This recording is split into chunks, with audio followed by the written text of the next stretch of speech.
Live షోకి తిరిగి స్వాగతం. జగన్ జీవితంలో సీఎం కాలేరన్న ఏపీ మంత్రులు కేఈ, పల్లె, పుల్లారావు వ్యాఖ్యలపై ఏకీపిస్తారా అంటే 49% మంది అవునని, 51% మంది కాదంటున్నారు. ఇక పెరిగింది మొదటి 12 నుంచి ఇప్పుడు దాకా పెరిగింది. సరే చెప్పండి, ఇప్పుడు వారు అడిగిన విమోచన దినానికి కానీ చాలా క్రిటికల్గా మాట్లాడారు లక్ష్మణ్ గారు. దానికి ఏం సమాధానం చెబుతారు? మొత్తం మీద ఈ హైదరాబాద్ సంబంధించి కంటిన్యూషన్.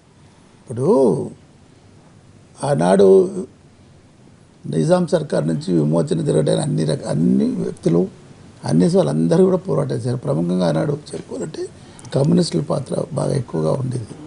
అరాచకాలను అడ్డుకోవడంలో తెగించి పోరాడిన వాళ్ళని. ఇప్పుడు వివిధ కారణాల వల్ల ఏంటంటే ఎందుకో ఈ విమోచన దినాన్ని లేదా మనం విమోచన దినం చేసుకోవట్లేదు. దాన్ని ఇప్పుడు కొత్తగా దాన్ని ప్రారంభించండి, చేయండి అని చెప్పేసి అంటే ఒక విధంగా సెంటిమెంట్ రెచ్చగొట్టడానికి చేస్తున్న ప్రయత్నం అనుకుంటాం. కానీ దాన్ని అది డెఫినెట్గా జిహెచ్ఎంఎస్ ఎన్నికలు దృష్టిలో పెట్టుకొని అంటుండొచ్చు. మరి వాళ్ళు అన్నప్పుడు నేను వినండి, నేనైతే ఆయన స్పీచెస్ బాగా ఆయన స్పీచెస్ చెప్తాను వినండి. నేనైతే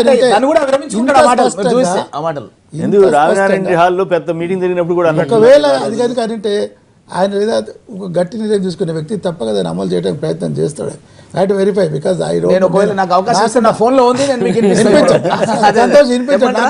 నాకేం అభ్యంతరం లేదు. ఒకవేళ ఎందుకంటే ఆయన ఒక ఖచ్చితమైన అభిప్రాయాలు గల చాలా డీటెయిల్ గా మాట్లాడండి. చరిత్ర మీద ఆయనకున్న పట్టు అవగాహన, కేసీఆర్ గారికి ఉన్న అవగాహన ఇప్పుడు కూడా ఈ ముస్లింల మనోభావాలు గాయపడతాయని కూడా చారిత్రకంగా మాట్లాడుతున్నారేమో. 70-80 వేల పుస్తకాలు చదివిన వ్యక్తి అయినా అపారమైన 70-80 వేల పుస్తకాలు చదవదు. నేను లెక్కేశాను, రోజుకి 20 సంవత్సరం నుంచి 60 సంవత్సరాలు రోజు పుస్తకాలు చదివితే 5.5 పుస్తకాలు చదవాలండి. ఒక వ్యక్తి 5.5 పుస్తకాలు రోజు చదవగలుగుతాడా? ఆయన బాగా చదువుకున్నాడని చెప్పండి, ఒప్పుకున్నా సార్, తప్పకున్నాను.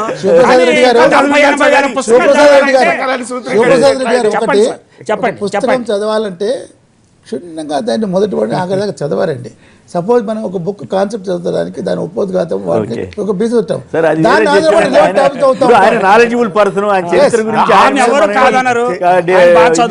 అయితే ముస్లింల మనోభావాలు ఎట్లా దెబ్బతింటాయి అనే పాయింట్ మీద విమర్శలు కాంగ్రెస్ వాళ్ళు కూడా అందుకనే ఇక్కడ చేయలేదండి. ఆ రోజున హైదరాబాద్ లో ముస్లిం మెజారిటీ ఎక్కువ ఉన్నాయి, అధికార కేంద్రం నిజాంకి ఇది అధికార కేంద్రము. ఇక్కడ చేయటం వల్ల సెంటిమెంట్ ఎందుకు వాళ్ళని బాధ పెట్టడము, వాళ్ళు అధికారం కోల్పోయిన వాళ్ళు ఎందుకనే ఉద్దేశంతో కాంగ్రెస్ వాళ్ళు చేయలేదు. దాన్ని తీవ్రంగా విమర్శించారు, బీజేపీ వాళ్ళు విమర్శించారు, టీఆర్ఎస్ వాళ్ళు. ఇప్పుడు అధికారంలోకి వచ్చాక టీఆర్ఎస్ ఆలోచన మారింది. నేను అక్కడికే వస్తున్నాను. సేమ్ మీ పాయింటే.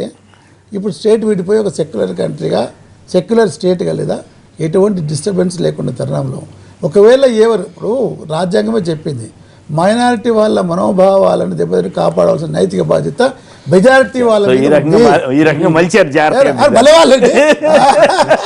తెలివిగా. ఒకప్పుడు అంట ఇందిరాగాంధీ గారికి పివి నరసింహారావు సలహా ఇచ్చారంట, అమ్మ మీరే నిర్ణయం తీసుకోండి, తర్వాత నాకు ఒక గంట ముందు చెప్పండి. ప్రసాద్ రెడ్డి గారు చెప్తా ఉన్నారు. ఆనాడు కాంగ్రెస్ పార్టీ ఎందుకు చేయలేదు అంటే వాళ్ళ మనోభావాలు దెబ్బతింటే ఈ నైతిక బాధ్యత మన మీద ఉంది. ఒకవేళ ఎందుకు ఇటువంటి వాటిని చేసి అంటే కాదుగా, ఇప్పుడు అన్ని పార్టీలు కూడా అపోజిషన్ లో ఉన్నప్పుడు డిమాండ్ చేస్తే గవర్నమెంట్ రాగానే మానేస్తారు. ఏంటంటే ఒక కాన్ఫ్లిక్ట్ కి పోయి ఎందుకు ప్రశాంతమైన వాతావరణం డిస్టర్బ్ చేసుకునే విధంగా ఎందుకు ఇప్పుడు చెప్పండి. అంతేగాని దీన్ని చేయకూడదు అప్పుడు చేశారంటే కాదు. డెఫినెట్ గా అందరూ కలిసి జాగ్రత్తగా ఒక ఆర్గ్యుమెంట్ బిల్డప్ చేశారు జగన్నాథ్ గారు. ఓకే, అది అరాచక పరిపాలనకు వ్యతిరేకంగా జరిగినటువంటి పోరాటం, మతాల మధ్య జరిగినటువంటి పోరాటము, ఇంకా ఏ రకమైనటువంటి పోరాటంగానో మీరు సూత్రీకరిస్తే అరాచక పరిపాలనకు, ప్రజలను హననం చేస్తున్నటువంటి పరిపాలనకు, రజాకార్ల అరాచక చర్యలకు వ్యతిరేకంగా ప్రజలు పోరాటం చేశారు. దాంట్లో ఒక కుమ్రం భీము పోరాటం చేసిండు, ఓ చాక లైలమ్మ పోరాటం చేసింది, ఒక షోయబుల్లా ఖాన్ పోరాటం చేసిండు. వీళ్ళందరినీ లైలమ్మ చేసింది ముస్లింస్ కాదండి, బీజేపీ వాళ్ళు వాళ్ళ ఖాతాలో చేశాడు, ముస్లింస్ మీద చేశాడు, భూస్వాముల మీద చేశాడు. భూస్వాములు ఎవరు? నైజాం ప్రతినిధి భూస్వాములు ఎవరు ఏ కులం వాళ్ళు ఆ రోజుల్లో ఎందుకు ఒక విషయం. ఓకే మరి షోయబుల్లా ఖాన్ ఎవరి మీద చేసిండు? ఒకడు ఉండొచ్చు అరే మీరు షోయబుల్లా మరి మీరు ఇప్పుడు ఇది సున్నితమైనటువంటి అంశము, మతాలకు సంబంధించిన ఏ రకం గ్రామాల్లో కేసీఆర్ గారు షోయబుల్లా ఖాన్ని దాడి చేసింది నిజాం ప్రభుత్వం కాదు, అదే రజాకారులు. రజాకారులు అనే అరాచక శక్తి. మీరు నిజాంకి రజాకారుల్ని కలపకండి. అట్లా కాదు, నిజాం అండలేకుండా రజాకారులు ఉన్నారా? నిజాం అండలేకుండా రజాకారులు లేరు కదా. నిజాంకు వ్యతిరేకంగా స్టార్ట్ అయిన ఎవరు? కాసిం రజ్వీ ఎవరు? నిజాంకు వ్యతిరేకంగా స్టార్ట్ అయిన స్వతంత్ర శక్తి. తర్వాత నిజాం వీక్ అయినప్పుడు వీళ్ళ పెత్తనం ఎక్కువైంది ఆయన మీద. అంతేగాని నిజాంను రజాకార్లను వేరుగా ఖచ్చితంగా వేరేనండి. చరిత్ర జాగ్రత్తగా చదువుకుంటే అర్థం అవుతుంది. మారేడుగా ఇచ్చేసి వాళ్ళు ఇలాగే మాట్లాడతారు. మీరు చూపిస్తారు. ఇప్పుడు హిస్టరీ ఆఫ్ రజాకార్ చదివితే మనకు అర్థం అవుతుంది. మన జాతీయ పతాకమైన 3 రంగుల జెండా ఎగిరిన దినం సెప్టెంబర్ 17వ తేదీ 1948 సంవత్సరంలో సెప్టెంబర్ 17 నాడు మనకు స్వతంత్రం వచ్చింది. ఇక్కడ మన జాతీయ జెండా ఇలా మనం గొప్పగా కొలుచుకునేటువంటి, గొప్ప గుండెల్లో పెట్టుకునేటువంటి మన జాతీయ భావనకు ఆలవాలంగా ఉన్నటువంటి మన మువ్వన్నెల జెండా ఈ గడ్డ మీద రెపరెపలాడింది సెప్టెంబర్ 17, 1948. ఇది మీరు మంచిగా జనానికి చెప్పాలి, వాళ్ళ స్థిరానత ఎంతో అర్థం కావాలి. తెలంగాణ మొత్తం హైదరాబాద్ స్టేట్ పేరుతో ఉండే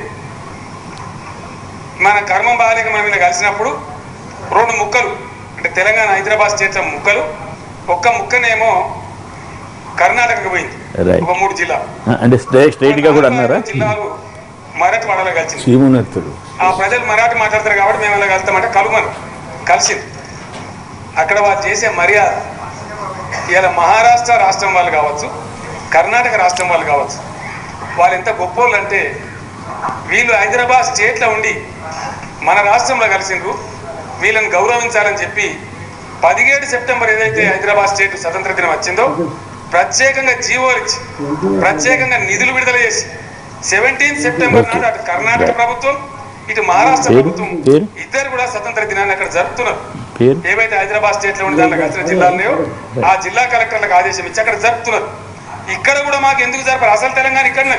రైట్, ఓకే. ఇంకా దాని మీద జగన్నాథం గారు వివరణ ఇచ్చేశారు కాబట్టి, ఆయన ఆర్గ్యుమెంట్ తయారు చేసి పెట్టారు కాబట్టి, ఇప్పుడున్న పరిస్థితుల్లో మంచిది కాదని అన్నారు కాబట్టి ఇక దాన్ని మనం రైట్ వేరే అత్యయ సంఘం వారు ఉన్నారు, గంగు భానుమూర్తి గారు, కంప్లీట్ చేస్తే వారితో మాట్లాడండి. ముఖ్యమంత్రి గారు ఇవాళ ఆ రోజు ఉద్యమంలో ఏ రకంగా మాట్లాడిన అనేటువంటి విషయం స్పష్టంగా ఉంది. మరి ఆ రోజు ఒక రకంగా కనబడ్డది, ఈ రోజు ఒక రకంగా కనబడ్డది. అంటే ఈ విధమైనటువంటి పూటకొక మాట మాట్లాడడం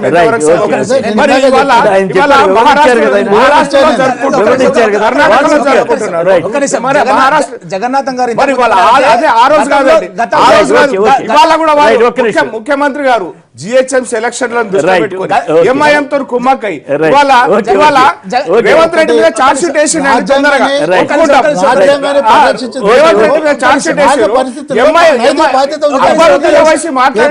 ఇప్పటి వరకు చార్జ్ షీట్ పడ్డదా? అక్బరుద్దీన్ ఓవైసీ మీద చార్జ్ షీట్ పడ్డదా?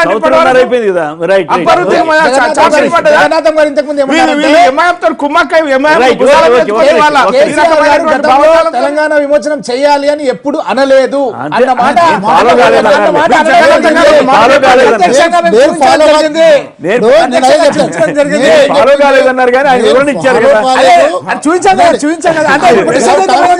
అంటే ఆ రోజు ఆ మాట అన్న వ్యక్తి ఈ రోజు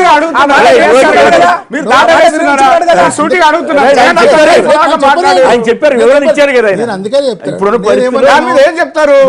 చెప్తారా? ముఖ్యమంత్రి గారు ఏం చెప్పాను నేను? అధికారంలో లేనప్పుడు ఒక విధంగా ఉన్నప్పుడు ఒక విధంగా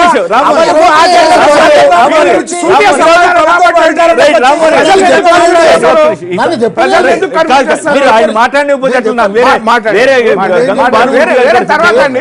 కళ్ళ ముక్కట కనబడుతుంది. ఆయన చెప్పారు కదా. నన్ను చెప్పాను. నేనేం చెప్పాను? నేను దాన్ని ఫాలో కాలేదు, నాకు అంతగా దాని మీద లేదని చెప్పి మీరు చూపించారు. దాని తర్వాత ఏమైనా ఒకవేళ జరిగితే కూడా చెప్పాను నేను. అవును. ఈనాడు రాజ్యాంగ పరంగా పరిస్థితులు మారాయి. అది మారిన పరిస్థితులు లేదా ప్రశాంతత ఉంది. అది. అటువంటి వాటిని తీసుకొని మళ్ళీ ఆ ప్రశాంత వాతావరణం చెడగొట్టుకొని ఎందుకు పోవాలని చెప్పేసి అది. కొన్ని నిర్ణయం ఇది తీసుకొని correct. దాంట్లో ఇది ఏం అపోహలు అది right. సృష్టించే ప్రయత్నం కదా? Okay. ఏం అపోహలు సృష్టించే మీరు ప్రయత్నం కదా? ఓట్ల ఇవాళ మహారాష్ట్ర ప్రశాంతంగా లేదు. Right. Okay. ప్రశాంతంగా లేదు. కేసీఆర్ గారు, మహారాష్ట్ర ప్రశాంతంగా లేదు. కర్ణాటక సభలకు ఆచరణకు సాధ్యం కాని మాటలు వచ్చి ఈ రోజు అధికారంలోకి వచ్చి దాన్ని చెప్పిన మాటలే ఈ రోజు దిగమింగుతున్నాయి. దాన్ని మీరు సమర్థించడం ఎట్లా? మహారాష్ట్ర ప్రశాంతంగా ఉంది, Right. Okay. కర్ణాటక ప్రశాంతంగా ఉంది. ఇది అరాచక పరిపాలన. ఏదైతే మాటలు ఇచ్చినాడో, ఏదైతే ప్రజలకు చెప్పినాడో అవన్నీ కూడా చేయాల్సిన బాధ్యత ముఖ్యమంత్రి Right. ఉంది. చాలా చెప్పారు చెప్పాను Right. Okay. Politics. Okay. Okay. నిన్న Appeasement చాలు, చాలు, politics. బీహార్ ఎన్నికలు వస్తున్నాయి. దీంట్లో Package. ఈస్టర్న్ లో వస్తున్నాయి. ప్యాకేజ్ కాదు, కులగణాల జనాభా లెక్కలు వేశారు. మీరు అవును. ఎల్లిగా వాళ్ళు 30% ముస్లిం పెరిగారు. BJP వాళ్ళు, అవును, అవును. అంటే హిందూ ఓటులు హిందూ అండి. అది సందర్భం లేకుండా సందర్భం లేకుండా హిందూ కూడా వ్యాఖ్యానం చేసింది. సందర్భం లేకుండా ఈ మత వివరాలు ఇచ్చారని చెప్పి అవసరం ఉంది. Right, okay. వేరే టాపిక్ మాట్లాడి Okay. వాస్తవాలను Right, వేరే right. మాట్లాడాలి. సందర్భం లేకుండా ఎందుకు చేశారనేది point. Right, okay. ఒక్క నిమిషం. భానుమూర్తి గారు అర్చక సంఘం నేత, వారు సమ్మె గురించి మాట్లాడతారు. చెప్పండి, మీ సమ్మె ఏమిటి, ఎందుకు చేస్తున్నారు భానుమూర్తి గారు? అయ్యా, తెలంగాణ రాష్ట్రంలో దేవాలయాలలో పనిచేస్తున్న అర్చకులు, దేవాదాయ శాఖ పరిధిలో ఉన్న అర్చకులు మాత్రమే, ఉద్యోగులు మాత్రమే ఈ సమ్మెలో పాల్గొన్నారు. అవును. గత అనేక సంవత్సరాల నుంచి కూడా దేవాలయాల్లో పనిచేస్తున్న అర్చకులకు చాలీచాలని వేతనాలు 500 రూపాయల నుండి 5,000 రూపాయల వరకు ఇచ్చేటువంటి ఒక స్థితి ఈనాడు ఉంది. అటువంటి సందర్భంలో మేము కూడా గవర్నమెంట్ ఉద్యోగులా గుర్తింపబడి ప్రభుత్వ ఉద్యోగులతో సమానంగా మాకు ట్రెజరీ ద్వారా వేతనాలు ఇవ్వాలనే యొక్క ఉద్దేశంతో అనేక సంవత్సరాల నుంచి పోరాటం చేస్తున్నప్పటికీ తెలంగాణ రాష్ట్రం వస్తేనే ఈ బంగారు తెలంగాణలో మా బతుకులు బాగుపడతాయనే ఉద్దేశంతో మేము అనేక మార్లు కూడా వినతి పత్రాలు ఇవ్వడం జరిగింది. అయినప్పటికీ కూడా ప్రభుత్వం నుండి మాకు స్పష్టమైన ఒక వైఖరి వెలువడకపోవడం వలన గత జూన్ 4-5 తేదీల్లో ఒక సమ్మెను ప్రారంభించాము.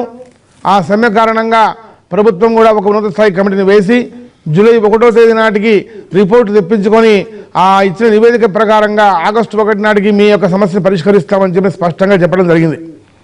తద్వారా ఆగస్టు 1 అయిపోయిన తర్వాత కూడా అనేక మార్లు మేము వెళ్ళి అడిగితే అధికారులు ఎవరు కూడా స్పందించకపోవడం వలన తిరిగి మళ్ళీ ఉద్యమం ప్రారంభించాల్సిన అవసరం వచ్చింది.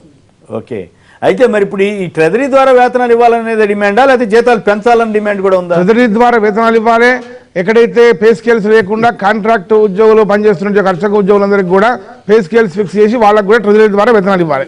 ఓకే. అంటే మరి ఎట్లా ఆధ్యాత్మికత, మరోవైపు ఈ ఉద్యోగ బాధ్యత, ఈ రెండింటిని ఎట్లా సమన్వయం చేసుకోవచ్చు? మరి గుళ్ళు మూసేస్తే భక్తులంతా ఎటు వెళ్ళాలి, ఎట్లా? ఇటువంటి వాటిల్లో మరి సున్నితమైన విషయం కదా. మేము దేవాలయాలు మూసేయలేదండి, దేవాలయాలు తెరిచే ఉంచాము. కాకపోతే భక్తులకు ఇచ్చే ఆర్థిక సేవలు మాత్రం రద్దు చేశాము. ప్రతి ఒక్క భక్తుడు కూడా దేవాలయానికి వస్తున్నాడు, దండం పెట్టుకుంటున్నాడు, పోతున్నాడు. వెళ్తున్నారు. దేవాలయ ఆగమ శాస్త్రానికి విరుద్ధంగా మేము చేయడం లేదు. అర్చకులు కూడా ఈరోజు నిజంగా తను చెప్తున్నది భానుమూర్తి గారు నిజంగా చాలా బాధ అనిపిస్తుంది. ఎందుకంటే అర్చకులు మనమందరం మన రాష్ట్రం బాగుండాలని చెప్పి గతంలో కూడా వాళ్ళు కూడా జేఏసీలుగా ఏర్పడి వాళ్ళు కూడా తెలంగాణ ఉద్యమంలో పాల్గొని ఎన్నో పోరాటాలు చేసి నేను ప్రత్యక్షంగా చూసినాను. అలాంటి వాళ్ళ మనోభావాలు కూడా దెబ్బతినే విధంగా ఈ రోజు తెలంగాణ రాష్ట్ర ప్రభుత్వం ఈ విధంగా చేయడం అనేది చాలా బాధాకరం. ఇప్పటికైనా సరే ఈ శాపనార్థాలు, ఎందుకంటే శాపనార్థాలు పడకుండా చెప్తున్నాను, ఖచ్చితంగా న్యాయమైన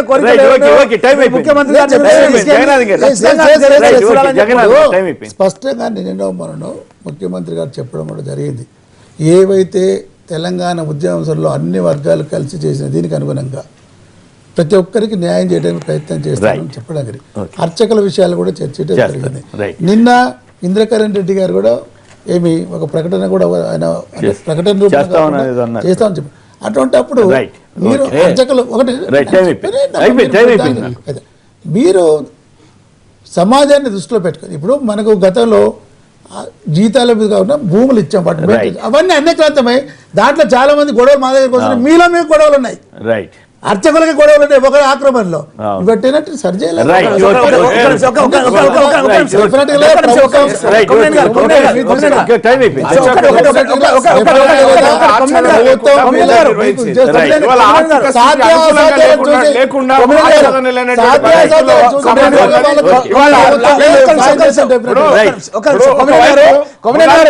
మౌల్వీలకు సంబంధించి అడగకున్నా ఇవ్వగలిగిండ్రు, ఇక్కడనేమో రోడ్డున పడి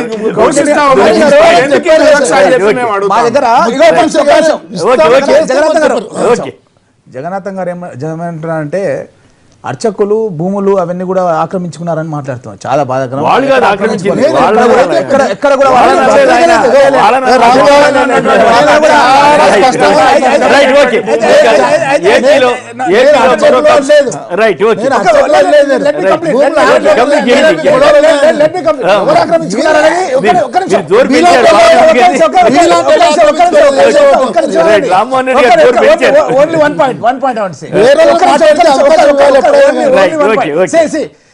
మా దగ్గర పరిగి నియోజకవర్గంలో సోమలింగేశ్వర స్వామి ఆలయం ఉన్నది. వెనకటికి లింగాయతులు బల్జోళ్ళు అంటాం మనం. వాళ్ళు దానం చేశారు 54-55 కంటే బిఫోర్ దానం చేశారు. 22 ఎకరాల 18 గుంటలు 8-10 కోట్ల రూపాయల ప్రాపర్టీ.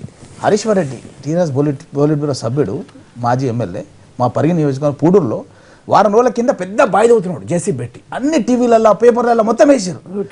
ఇలాంటి వాళ్ళని ఆపి వాళ్ళకి జీతాలు ఇస్తే ఏం పోతుంది, మనకి ఏం పోతుంది?